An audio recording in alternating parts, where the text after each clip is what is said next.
ಸ್ನೇಹಿತರೆ ನಮಸ್ಕಾರ. ನಾನು ವಿನೋದ್ ಗೌಡ. ಕೊಲಂಬಿಯಾದಲ್ಲಿ 7.4 ತೀವ್ರತೆಯ ಭೂಕಂಪ ಸಂಭವಿಸಿದೆ. ಸುಮಾರು 69 ಜನ ಸ್ಪಾಟ್‌ನಲ್ಲಿನೇ ಸಾವನ್ನಪ್ಪಿರ್ತಕ್ಕಂಥದ್ದು. ಹೌದು, ಕೊಲಂಬಿಯಾ ಅರ್ಥ್‌ಕ್ವೇಕ್ ಅಪ್ಡೇಟ್‌ನ ಬಗ್ಗೆ ನಾವು ಈ ವಿಡಿಯೋದಲ್ಲಿ ತಿಳಿದುಕೊಳ್ಳೋಣ. 20 ಕಟ್ಟಡಗಳು ಕುಸಿದು ಬಿದ್ದಿವೆ. 7.4 ಒಂದು ತೀವ್ರತೆಯಲ್ಲಿ ಭೂಕಂಪ ಅಲ್ಲಿ ಸಂಭವಿಸಿದ್ದಂಥದ್ದು. ಸೊ ಅಲ್ಲಿ ದೊಡ್ಡ ಅವಾಂತರವೇ ಆಗಬಿಟ್ಟಿದೆ. ಸೊ ಹಾಗಾದ್ರೆ ಬನ್ನಿ ಇವತ್ತಿನ ಈ ಅಂತಾರಾಷ್ಟ್ರೀಯ ಸುದ್ದಿಯನ್ನ ಸಂಪೂರ್ಣವಾಗಿ ಈ ವಿಡಿಯೋದಲ್ಲಿ ನಾವು ಗಮನಿಸ್ತಾ ಹೋಗೋಣ. ದಕ್ಷಿಣ ಅಮೆರಿಕಾದ ಕೊಲಂಬಿಯಾ ದೇಶದಲ್ಲಿ ದೊಡ್ಡ ಭೂಕಂಪ ಆಗಬಿಟ್ಟಿದೆ. ಹೌದು, ಈ ಭೂಕಂಪ ಸಂಭವಿಸಿದ್ದು ಆಗಸ್ಟ್ 10 ಸೋಮವಾರ ಬೆಳಿಗ್ಗೆ 7:34 ಗಂಟೆಗೆ. 7.4 ತೀವ್ರತೆಯ ಭೂಕಂಪ ಆಗಿದೆ ಎಂದ ಮಾಹಿತಿ ತಿಳಿದು ಬರ್ತಾ ಇದೆ. ಎಷ್ಟೋ ಬಿಲ್ಡಿಂಗ್‌ಗಳು ಕುಸಿದು ಬಿದ್ದಿದೆ. ಸುಮಾರು 20 ಬಿಲ್ಡಿಂಗ್‌ಗಳಂತ ಹೇಳಲಾಗ್ತಾ ಇದೆ. ಸೊ ಇದರ ಕೇಂದ್ರ ಬಿಂದುವು ಚೋಕೋ ಪ್ರಾಂತ್ಯದ ಇಲ್ಲಿ ಸ್ಯಾನ್ ಜೋಸೆ ಡೆಲ್ ಅನ್ನುವಂತಹ ಒಂದು ಪ್ರದೇಶ. ಸೊ ರಾಜಧಾನಿಯೂ ಕೂಡ ಹೌದು. ಸೊ ಈ ರೀತಿಯಾಗಿ ಒಂದು ದಿಢೀರನೆ ಅಚಾನಕ್ ಆಗಿ ಭೂಕಂಪ ಆಗಿದ್ದು ಅಲ್ಲಿಯ ಜನ ಕನಸು ಮನಸ್ಸಿನಲ್ಲಿ ಕೂಡ ಅನ್ಕೊಂಡಿರಲಿಲ್ಲ. ಸುಮಾರು 400 ಕಿಲೋಮೀಟರ್ ದೂರದಲ್ಲಿ ಇತ್ತಂತೆ. ಸೊ ಹಾಗಾದ್ರೆ ಈ ರೀತಿಯಾಗಿ ಭೂಕಂಪ ಸಂಭವಿಸಿದ್ದು.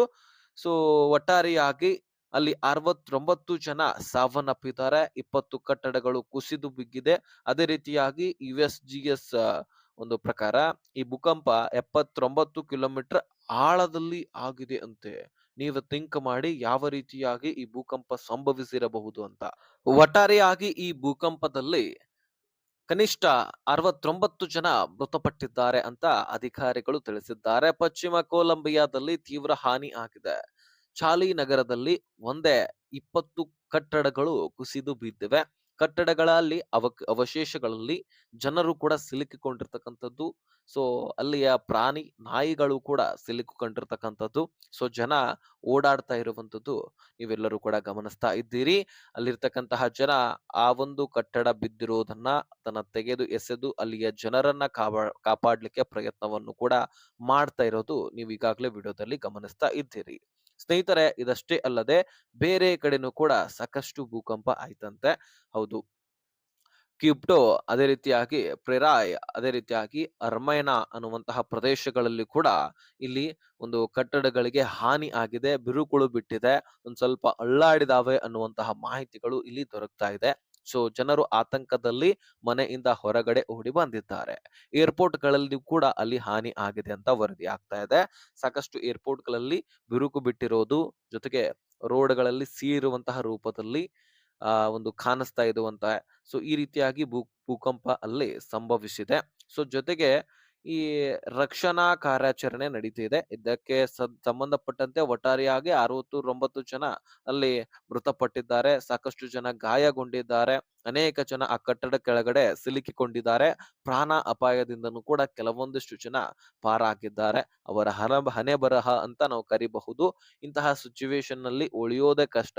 ಅಂತದ್ರಲ್ಲಿ ಕೆಳಗಡೆ ಸಿಲುಕಿಕೊಂಡಿದ್ದಾರೆ. ಸೊ ಅವರಿಗೆ ಇನ್ನೊಂದು ಪುನರ್ಜನ್ಮ ಸಿಕ್ಕಿದೆ ಅಂತ ಅನಿಸ್ಬಿಟ್ಟಿರುತ್ತೆ. ಸೊ ಈಗ ರಕ್ಷಣಾ ಕಾರ್ಯಾಚರಣೆ ಇನ್ನೂ ಕೂಡ ಮುಂದುವರೆದಿದೆ. ಒಟ್ಟಾರೆಯಾಗಿ ಹೆಚ್ಚಿನ ಮಾಹಿತಿಗಾಗಿ ಇಡೀ ವಿಶ್ವವೇ ಕಾಯ್ತಾ ಇದೆ. ಯಾಕಂದ್ರೆ ಈ ರೀತಿ ಭೂಕಂಪ ಅನೇಕ ಕಡೆ ಸಂಭವಿಸ್ತಾ ಇದೆ. ಸೊ ಯಾವ ದೇಶದಲ್ಲಿ, ಯಾವ ಸಮಯದಲ್ಲಿ, ಯಾವ ಜಾಗದಲ್ಲಿ ಈ ರೀತಿ ಭೂಕಂಪ ಆಗತ್ತೆ ಅನ್ನೋದು ಯಾರು ಕೂಡ ಊಹಿಸಿರೋದಿಲ್ಲ. ಈ ಸಂದರ್ಭದಲ್ಲಿ ಈ ಕೊಲಂಬಿಯಾದಲ್ಲಿ ಸಂಭವಿಸಿರುವಂತಹ ಭೂಕಂಪ ಇಡೀ ವಿಶ್ವದಾದ್ಯಂತಹ ವ್ಯಾಪ್ತಿ ಆಗಿದೆ ಈ ವಿಷಯ. ಸೊ ಹಾಗಾದ್ರೆ ಸ್ನೇಹಿತರೆ, ಈ ಕೊಲಂಬಿಯಾ ಜನರಿಗೆ ನಮ್ಮ ಪ್ರಾರ್ಥನೆಯನ್ನ ಸಲ್ಲಿಸೋಣ. ಯಾಕಂದ್ರೆ ಅಲ್ಲಿಯ ಜನರು ಗಾಯಗೊಂಡಿರ್ತಕ್ಕಂಥವ್ರು ಬದುಕಿ ಉಳಿಲಿ ಅಂತ ದೇವರಲ್ಲಿ ಕೇಳ್ಕೊಳ್ಳೋಣ. ಸೊ ಯಾವ ದೇಶದಲ್ಲಿ ಕೂಡ ಇಂತಹ ಸನ್ನಿವೇಶ ಆದ್ರೂ ಸಹಿತ ಸೊ ಎಲ್ಲ ಜನರು ಒಂದೇ ಅಲ್ವಾ? ಸೊ ಅದು ಅವ್ರಿಗೂ ಕೂಡ ಜೀವ ಇದೆ ಅಲ್ವಾ? ನಮ್ಮ ದೇಶದ ಬಗ್ಗೆ ನಾವು ಅಷ್ಟೇ ಥಿಂಕ್ ಮಾಡೋದಲ್ಲ. ಬೇರೆ ಬೇರೆ ದೇಶದಲ್ಲಿ ಇರ್ತಕ್ಕಂತಹ ಜನರು ಕೂಡ ಜನರೇ.